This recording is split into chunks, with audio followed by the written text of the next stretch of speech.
Hello guys, তো welcome back to our channel. তো তোমরা টাইটেল আর থাম্বনেলটা দেখে তো বুঝতেই পারছো আজ কোথায় যাচ্ছি। তো আজকে যাচ্ছি হচ্ছে বংপোস্তর রিসেপশনে।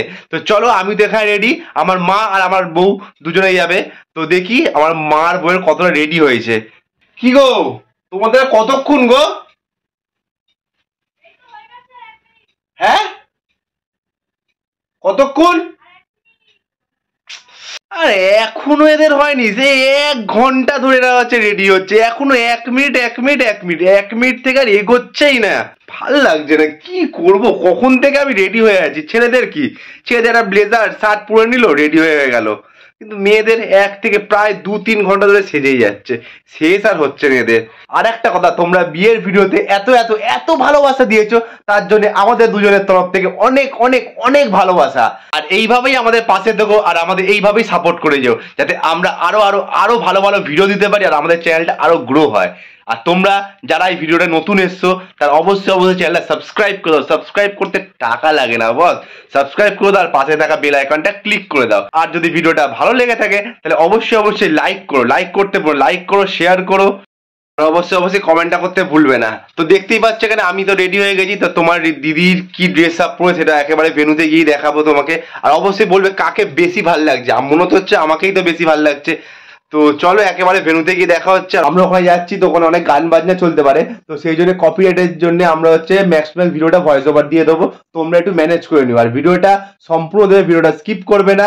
তো দেখা হচ্ছে একেবারে ভেন্যুতে গিয়ে। তো চলো ভেন্যুতে যাওয়া যাক। তো দেখতেই পারছো আমরা ভেন্যুতে পৌঁছে গেছি। তো অনেক লেট করি, তোমার দাদাভাই অনেক ওয়েট করে করে অ্যাট লাস্ট রেডি হয়ে আমরা সবাই মিলে সপরিবারে চলে এসেছি। এখানে আমার মামনি মানে শাশুড়ি মাকে দেখা যাচ্ছে না, কারণ উনি আগে ভেতরে চলে গেছে। তো দেখতেই পাচ্ছ গোটা ভিলাটার এন্টার ভিলাটার ডেকোরেশন তো কিন্তু দারুণ করেছিল।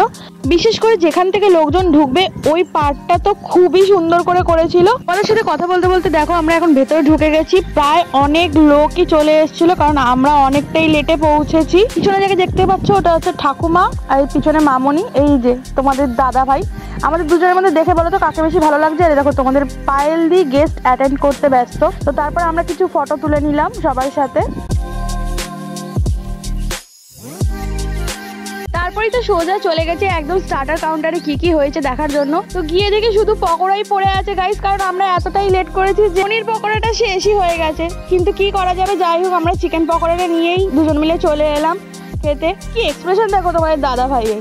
তো শুধু শুধু তো পকোড়া খাবো না, আর যেহেতু খুব গরম তাই জন্য আর কফি না খেয়ে চলে গেলাম একটুখানি মকটেল কাউন্টারে। তো গিয়ে দেখি অনেক কিছুই মকটেল হয়েছে, কিন্তু আমি নিয়ে নিলাম হচ্ছে ওই গ্রিন অ্যাপেলটা, যেটা আমার খুব ভালো লাগে। তারপরে আর কি একটুখানি ক্যাট মেরে খেয়ে তোমাদেরকে দেখিয়ে দিই কিরম ভাবে খেতে হয় জুস মকটেল, কিভাবে খেতে হয়। দেখো গাইস, তোমরা তো জানো না, এইভাবে খেতে হয়, তোমাদের দেখিয়ে দিলাম। এক্সপ্রেশনটা এরকম দেবে, চোখ গোল্লা গোল্লা করে, হেভি হেভি, ঠিক আছে। তারপরে একদম চলে গেলাম সোজা ফুচকা খেতে। কিন্তু আগের বারের বিয়েতে ফুচকা খাইনি, কিন্তু এইবারে বউ ভাতে আমি ভেবেই এসেছিলাম যে আমি ফুচকা খাবোই খাবো। তো ওই জন্য একদম দেরি না করে চলে গেছি ফুচকা খেতে। আর এখানেও এখনো অব্দি যতগুলো খাবার খেয়েছি সবকটাই খুবই ভালো। এমন ভাবে খাবারের রিভিউ দিচ্ছি যেন নিজেকে মনে হচ্ছে ফুড ব্লগার। বড় ফুড বিশেষজ্ঞ এলো রে। দেখো গোটা ফুচকা, এত বড় ফুচকা যে আমি গালে ঢোকাতেই পাচ্ছি না, ভেঙে ভেঙে খেতে হচ্ছে, এত বড় ফুচকা। আর এখানে ঠিক হ্যাংলাটা চলে এসছে খাবে বলে আমার খাবারে ভাগ বসানোর জন্য। প্রত্যেকবারে দেখো আমি খাবো কি, ওই আগে হা হা করছে, ওকে খাইয়ে দাও। তো ওই জন্য ভাবলাম ওকে খাইয়ে দিই, বেকার কেন দেখে দেখে লোভ দিয়ে আমার পেটটা খারাপ হবে, ওই জন্য ওকে খাইয়ে দিলাম। এখানে দেখো সব তত্ত্ব সাজানো আছে, সব এই মেয়ের বাড়ি থেকে এইসব তত্ত্বগুলো এসছে। তারপরে চলে গেলাম খেতে, কারণ অনেকটাই রাত হয়ে গেছিল আর আমরা এটা লাস্টের আগের ব্যাচ বসেছি। তাই জন্য দেখো অনেকক্ষণ বসেই আছে খেতে আর দেয় না গাইস, ওই জন্য তোমাদের দাদাভাইয়ের ঘুম পেয়ে যাচ্ছে। তোমরা কে কোথা থেকে আমাদের এই ভিডিওটা দেখছো অবশ্যই আমাদের কিন্তু কমেন্ট করে জানাও, আমরাও জানতে পারবো যে তোমরা কে কোথা থেকে আমাদের এই ভিডিওটা দেখছো। তোমরা ভিডিওটা কিন্তু লাস্ট অব্দি দেখতে থাকো, একদম স্কিপ করবে না। লাস্টে কিন্তু অনেক চমক আছে। অ্যাট লাস্ট অনেক অপেক্ষা করার পর খাবার আমাদের চলে এসেছে। ফার্স্টেই চলে এসেছে বেবি বাটার নান, তারপরে চলে এসেছে পনির বাটার মশলা। এত বাটার খেয়ে আমাদের শরীরে সব বাটার হয়ে যাচ্ছে, আর সেটা আশা করছি তোমরা আমাদের চেহারা দেখেই বুঝতে পারছো যে আমাদের চেহারার কি হাল হয়েছে। তারপরে চলে এলো হচ্ছে এটা ফিশ ফ্রাই, যেটা তো আমার হেভি পছন্দের। ওই জন্য একটা খেয়ে তো হবে না, ওই জন্য দুটো নিয়ে নিলাম, কারণ একটা খেয়ে আমার পোষাবে না। তো এটা কিন্তু হেভি ছিল ফিশ ফ্রাইটা। তারপরে চলে এলো সাদা ভাত। তোমাদের দাদাভাই তো এখানে আগে থেকেই বলে যাচ্ছে ভাত কম নাও, কারণ মাটন আছে, ও তো মাটন খাবে, ওই জন্যই আগে থেকে বলছে। আর আমি তো মাটন খাবো না, ওই জন্য চিংড়ি মাছ নিয়েছি। চিংড়ি মাছগুলো কি বড় বড় ছিল, দেখো গলদা চিংড়ি এখানে হয়েছিল, হেভি সাইজ কিন্তু চিংড়ি মাছগুলো। তো আবার দুটো নিয়েছি, দেখাচ্ছি দুটো, একটাই হয় না।